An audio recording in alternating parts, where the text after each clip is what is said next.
حضرت محدث ابن جوزی نے لکھا ہے کہ حضرت حبیب اجمی ایک بزرگ تھے، ان کے پاس ایک شخص اکثر آتا تھا، بڑا مالدار تھا، ایک ہی بیٹی تھی، وہ بھی ٹانگوں سے معذور تھی۔ تو آپ اکثر اس کو کہتے کہ تو توبہ کر، اللہ کی بارگاہ میں رجوع کر۔ ایک وقت ایسا آتا ہے کہ پھر انسان کا جب کوئی اپنا نہیں رہتا پھر اسے مصلی یاد آتا ہے، لیکن اگر مصلی کی عادت بچپن سے پڑ جائے نا تو پھر ذرا آسان ہوتا ہے اللہ سے دل لگانا۔ وہ اکثر آپ اس کو کہتے کہ ٹھیک ہو جائے، کہ تو بیٹی ہے، وہ بھی بیچاری معذور ہے، تو کہاں دولت لے جائے گی۔ آج کرتا ہوں، ہم تاریخیں دیتے رہتے ہیں نا اللہ تعالیٰ کو، معاذ اللہ، کہ رمضان سے میں نے نیک ہو جانا ہے، عمرہ کر کے آؤں گا تو پھر میں پکا نمازی ہوں۔ خدا کے بندو، کس نے تجھے بتایا کہ رمضان تک تو زندہ رہے گا؟ کس نے خبر کی کہ عمرہ کرنے تک تو بچے گا؟ حضرت حبیب اجمی اس کو کہتے تو کہتا بڑی جلدی ٹھیک ہو جاؤں گا۔ ایک دن سویرے سویرے توبہ کرنے آ گیا۔ آپ نے فرمایا کیا ہوا؟ تو کہنے لگا حضرت جی کل ایک 15 سال کا نوجوان ملا ہے اور مجھے توبہ کرا گیا۔ مزہ ہی اس عمر میں اللہ اللہ کرنے کا، نبی کریم سے محبت بھی کرنی ہو تو یہی عمر ہے۔ عشق لگا سی کھیڈاں کھیڈ دینوں تے پھر مینوں کھیڈاں بھول گئیاں، کجل پایا سی میں یار دے ویکھنے نوں، پھر او دی یاد وچ روندیاں ہی ڈل گئیاں۔ حیدر شاہ اس گلی کدے نہ رولدی، پر ہن تے رولدی رول گئیاں۔ جن لوگوں نے ابو جال کو قتل کیا تھا ان کی عمر بھی 15 سال تھی۔ ہم تو بڑے ہی نہیں نہ ہوتے ساری زندگی، نہ ہمیں کو بڑا ہونے دیتا ہے، ہم بڑے ہی نہیں ہوتے، یہ تو عمر ہے کچھ کر گزرنے کی۔ 15 سال کا نوجوان توبہ کرا گیا تو حضرت حبیب اجمی کہنے لگے وہ کیسے؟ کہنے لگا حضرت جی میں کل منڈی گیا تھا، مجھے کچھ سامان خریدنا تھا، تو بغداد کے بازار سے میں نے مچھلی خرید لی 10 کلو، باقی بھی سامان تب خود لے جا نہیں سکتا تھا۔ تو مزدور آپ کو پتہ ہے بیچارے آج بھی سڑکوں پہ بیٹھے ہیں، تو مزدور بیٹھے تھے تو ان میں ایک نوجوان 14-15 سال کا، چہرے پہ بڑی روشنی۔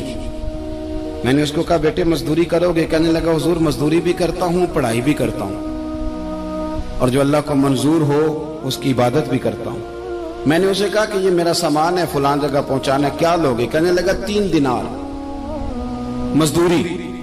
سودا طے ہو گیا، اس نے سامان اٹھا لیا۔ کہتے ہیں رستے میں ظہر کا وقت ہو گیا، کہنے لگا چچا اگر اجازت ہو تو نماز پڑھ دوں۔ 15 سال کا جواب۔ کہتے میں رکھ کے نا وہاں سامان تو پھٹے پہ بیٹھ گیا، وہ نماز پڑھنے چلا گیا، باقی لوگ دیر سے آئے، وہ بچہ جلدی آ گیا۔ میں نے کہا بیٹے آپ جلدی آ گئے؟ کہنے لگے نفل چھوڑ دیے، آپ یہی نہ سمجھ لیں کہ کام چور ہے، میں بعد میں پڑھ لوں گا۔ کہتے ہیں وہ دوپہر کا وقت، رمضان بھی نہیں تھا، میں اس بچے کو نوجوان کو گھر لے گیا اور میں نے اپنی بیوی سے کہا کہ بڑا نیک ہے، نمازی ہے، اور راستے میں یہ بھی ہوا ہے کہ میں نے اسے ایک دفعہ کہا ہے کہ یہ مجھے تھوڑی دیر کے لیے دے دو، گرمی بڑی ہے، تمہیں پسینہ آ رہا ہے، میں اٹھا لیتا ہوں۔ کہنے لگا نہیں چچا میں رزق حلال کھاتا ہوں، اگر آپ اٹھائیں گے تو میں 3 دینار مزدوری پوری نہیں لوں گا، پھر پیسے کم کروں گا، میں نے طے کیا ہے کہ اٹھاؤں گا۔ تو کہتے ہیں میں نے اپنی بیوی کو بتایا تو بڑی متاثر ہوئی، کہنے لگی دوپہر کا کھانا پک گیا، اسے کو روٹی کھا لے، رمضان بھی نہیں تھا۔ کہتے میں باہر نکلا، اس کو 3 دینار تھمائے، تو میں نے کہا بیٹے ایک بات میری مانو گے؟ کہنے لگا بتائیے۔ میں نے کہا کھانا پکائے کھا لو۔ کہنے لگا میں معافی چاہتا ہوں، میں نے روزہ رکھا ہوا ہے۔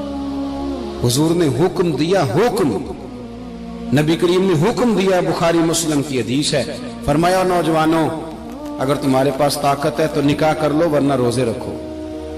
حکم دیا، یا نکاح اور یا روزے، یہ سرکار کا حکم ہے۔ بھائی نفلی روزہ نفس کی قوتوں کو کچلتا ہے، انسان میں نورانیت اور روحانیت لاتا ہے۔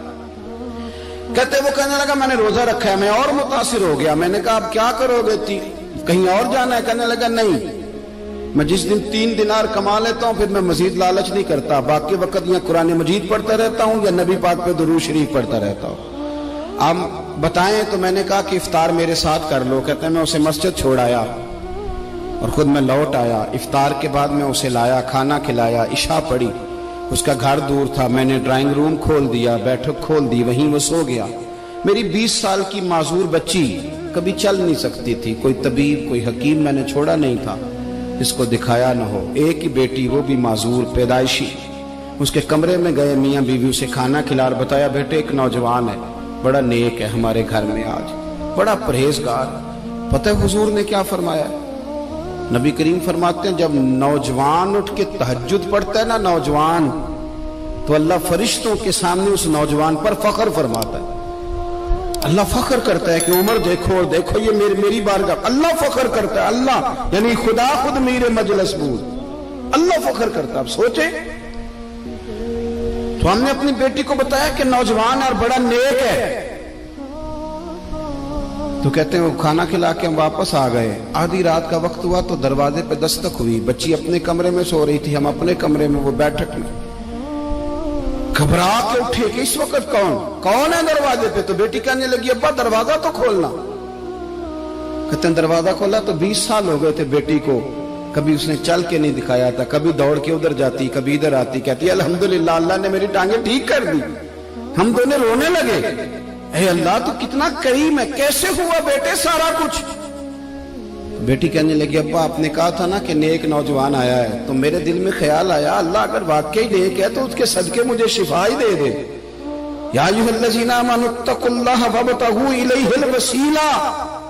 تو کہنے لگی ابھی میری دعا بھی پوری نہیں ہوئی تو رب کریم نے فضل کیا ہے اور مجھے شفا عطا کر دی.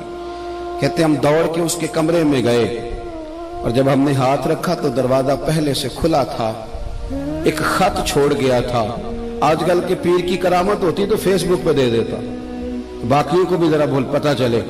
کہتے ہیں وہ خط چھوڑ گیا اپنے بستر پہ کہ اگر تم لوگوں کو مجھ سے محبت ہو گئی ہے تو میرے پیچھے نہ دوڑنا, اس رب کی بارگاہ میں جھکنا جس رب نے میرے اوپر بھی فضل فرمایا ہے اور آپ پر بھی کرم فرمایا. میرے نوجوان دوستو, یہ جو بچپنا ہمیں لوگ کہتے ہیں نا ابھی بچے ہو, ابھی جب آپ بالغ ہو گئے تو نماز فرض ہو گئی, سچ بولنا ضروری ہو گیا, رزق حلال کھانا ضروری ہو گیا, شریعت ساری کی ساری لاگو ہو. ایک تو درگزر سے کام نہیں, دوسرا اپنی زندگی کے اندر خواہشات کو چھوڑیں. سادہ کھانا تو ویسے انسان کو تندرست رکھتا ہے.